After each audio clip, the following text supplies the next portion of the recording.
चबोकन के मम्मी। अरे का बाहो चबोकन के पापा।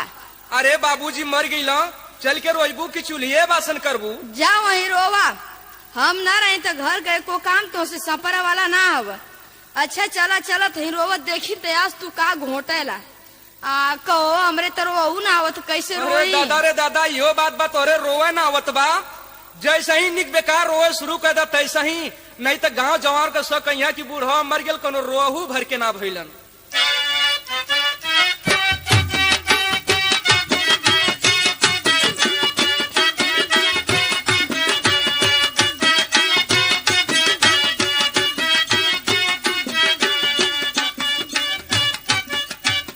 बुढ़ाई में इतना उधैले रे बुढ़ावा, उधैले रे बुढ़ावा, मेहरी से पतोहिया बनवले रे बुढ़ावा।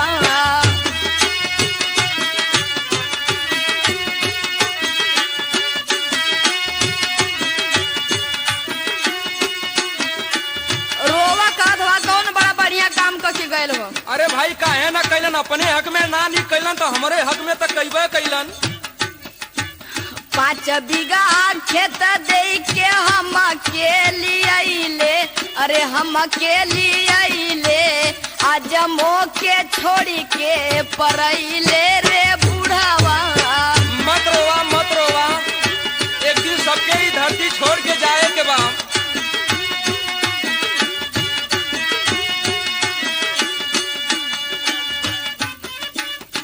वही के रहल काहे मोसे ना बतावले, अरे मोसे ना बतावले, नइये रजैया फेंकवाले रे बुढ़ावा।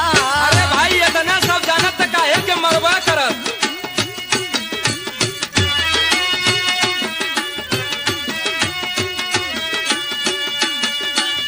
घरही में मरी के बवलवा बढ़वले, बवलवा बढ़वले, अरे खटिया ना बहरे बहिरवले रे बुढ़ावा।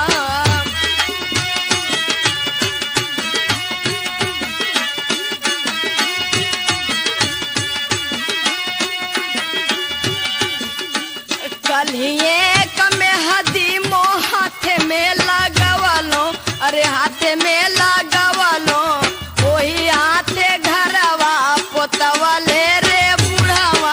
अरे भाई ये के जाना चल कि आज रात में दादा मर गई हैं।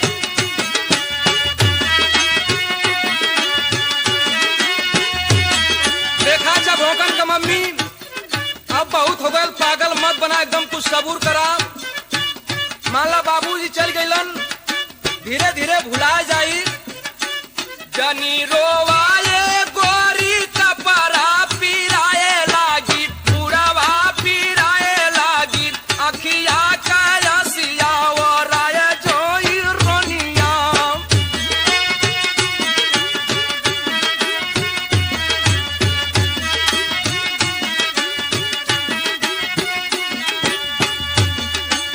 गरमी में मुअल होते तेरा ही करवतो, ए छाला में मर के बुढ़वा रद्द रुसवा कर देहलस। का करबू 5 बीघा खेत आलू हो तो के लीवा में बेच दलन, कहाँ से तेरही होई। गरमी में मुअल होते तेरा ही करवतो, अरे तेरा ही करवतो, थलवे में खर्चा बढ़वले रे बुढ़वा। हाँ दाया काट के आदमी तैयार कर रहा था ना, थोड़ा सस्ता मिला।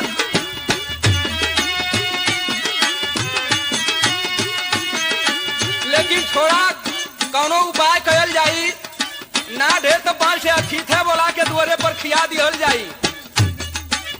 ओठवा झुराया जाई, मुहावा सुखाई जाई, मुहावा सुखाई जाई, अखिया का कजरा धोवाया जाई रानिया।